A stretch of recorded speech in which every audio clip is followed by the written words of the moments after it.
కథాస్రవంతి లెక్కకు రాని లెక్క కథ రచన శ్రీమతి పిఎల్ఎన్ మంగారత్నం. వినిపిస్తున్నవారు పప్పు భోగారావు.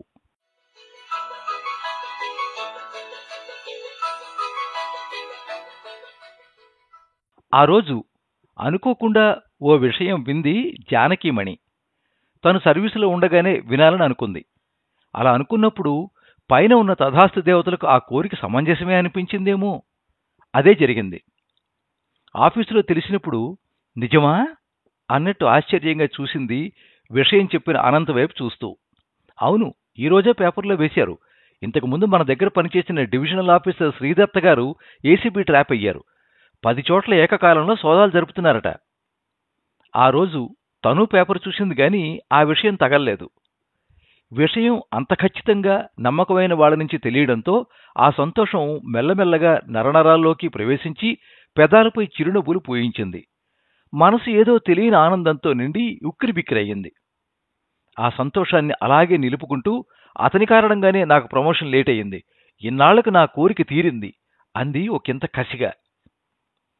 మరిన్ని విషయాలు చెబుతూ అతను అలాంటివాడే అన్నట్టు నవ్వాడు అనంత్. ఓ 10 నిమిషాలు సంతోషాన్ని అలా ఆస్వాదిస్తూ ఉండిపోయిన ఆమెకు ఎవరెస్టో కిలిమంజారోనో ఎక్కినా అంత సంతోషం కలుగుతుందో లేదో అనిపించింది. చర్యకు ప్రతిచర్య. బంతిని నేలకు వేసి కొడితే మళ్లీ అంతే వేగంగా పైకి లేస్తుందట. మనసు అలానే స్పందించి ఊవెత్తున ఎగసిపడే కడలి తరంగంలా అలాంటి ప్రకంపనాలే లేపింది.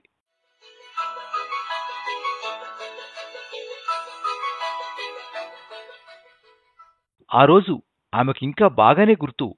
10 ఏళ్ల కిందట జూన్ 1 ఆదివారం. మరిచిపోలేని రోజు.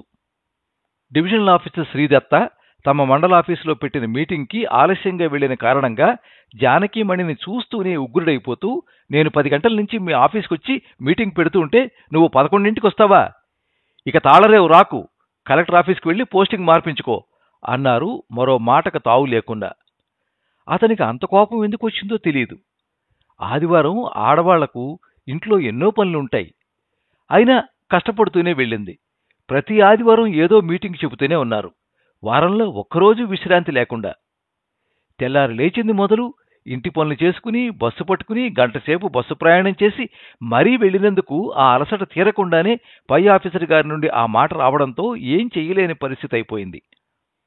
అక్కడే ఉన్న మండల తహసీల్దార్ కొద్దిగా అయినా ఆమెను రక్షించే ప్రయత్నం చేయలేదు. ఆఫీసులో ఉన్న లేడీ క్లార్క్ ఆమె మాత్రమే.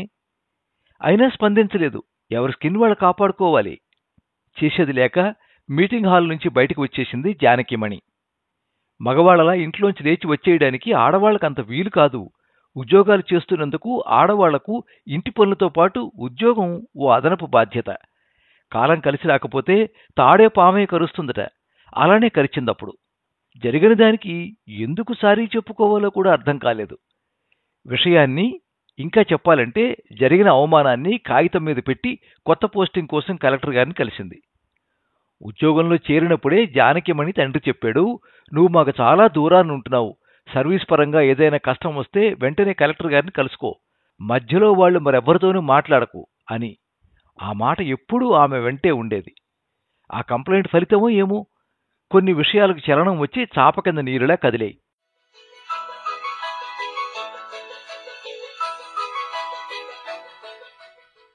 ఆ డివిజనల్ ఆఫీసర్ అనబడే ఈ శ్రీదత్త ప్రభుత్వం పేద ప్రజలకి ఉచితంగా ఇచ్చిన డీఫారం పట్టా భూములను కొన్నాడని, ఆ భూములు ల్యాండ్ ఎక్విజిషన్లో పోలవరం కాలువ కింద పోకుండా అతని హోదా అడ్డుపెట్టుకుని కాలువ ప్లాన్ని మార్పులు చేయించే ప్రయత్నంలో ఉన్నాడని అభియోగం తెర మీదకి వచ్చింది.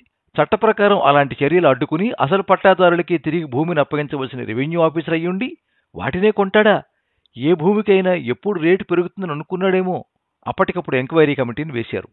విచారణ అనంతరం అతన్ని పోస్టింగ్ ఆర్డర్ లేకుండానే రిలీవ్ చేశారు కలెక్టర్.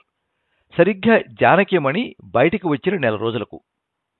ఆ రోజు కలెక్టర్ గారితో మాట్లాడుతూ చెప్పాల్సిన విషయం ఇంకా ఏదో మిగిలిపోయిందన్నట్లు జానకీమణి మాటలు తణుకుంటూ ఉంటే, నేను చూసుకుంటానులే అన్నారు. అయితే ఇలా చూసుకుంటారని అస్సలు అనుకోలేదు.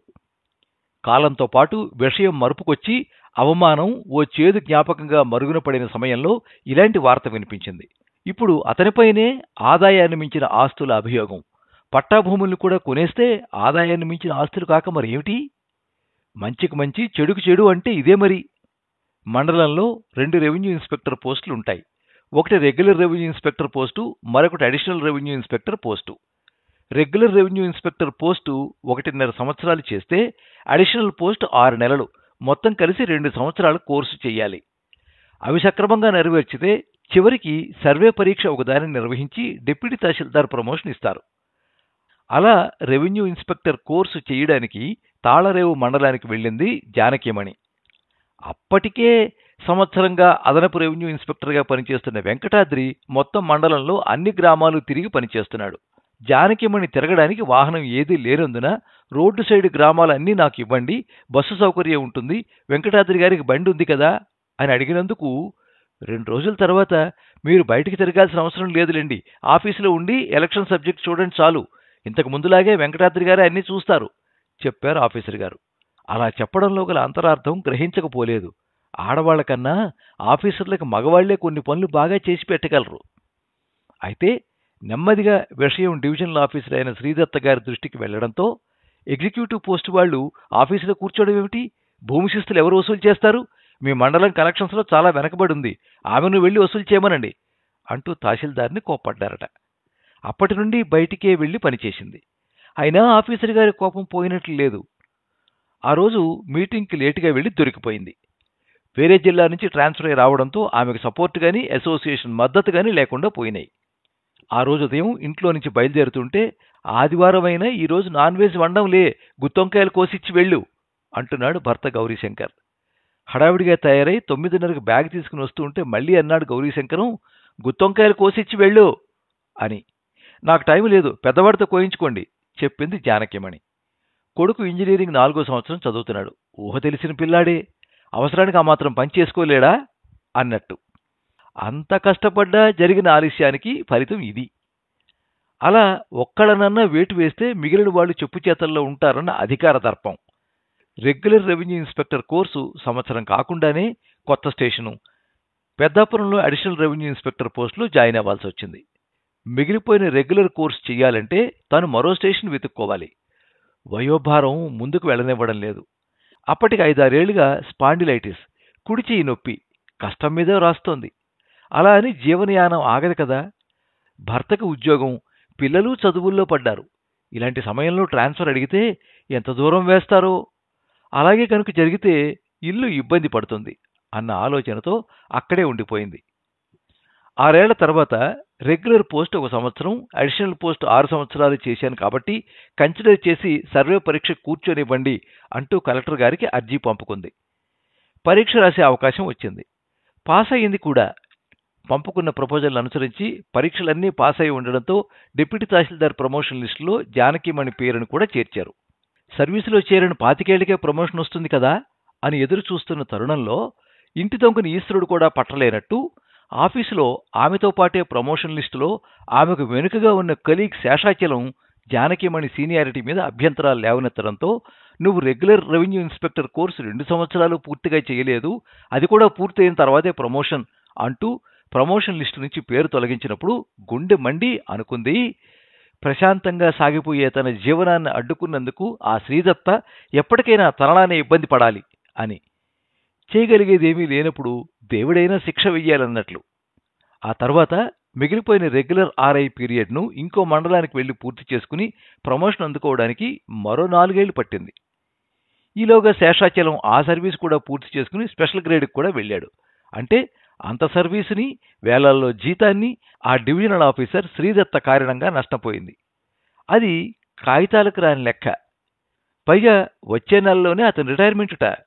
దీపం ఉండగానే ఇల్లు చక్కబెట్టుకుంటే భవిష్యత్తు చీకటైపోయింది. అంటే జానకిమణి కోరిక తీరినట్లే కదా.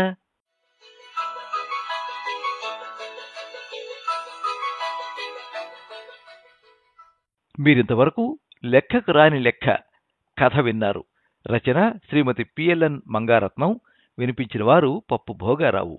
ఈ కథ సాక్షి ఆదివారం అనుబంధంలో 2021 సంవత్సరం జూన్ 27వ తేదీ సంచికలో ప్రచురితం అయ్యింది. ఈ కథ మీద మీ అమూల్యమైన అభిప్రాయాన్ని కింద కామెంట్ బాక్స్లో రాయండి. ఈ వీడియోని లైక్ చేయండి. మీ మిత్రులందరికీ షేర్ చేయండి. ఇలాంటి మరిన్ని మంచి కథలు వినిపించడానికి ఈ ఛానల్ని సబ్స్క్రైబ్ చేసుకోండి. పక్కనే ఉండే బెల్ ఐకాన్ని క్లిక్ చేస్తే ఇలా అప్లోడ్ చేసే వీడియోల వివరాలన్నీ కూడా మీకు ఎప్పటికప్పుడు నోటిఫికేషన్ ద్వారా తెలుస్తాయి. ఎప్పుడు మీ అభిమానాన్ని కోరుకునే పప్పు భోగారావు. సర్వే జనాః సుఖినో భవంతు. కథా స్రవంతి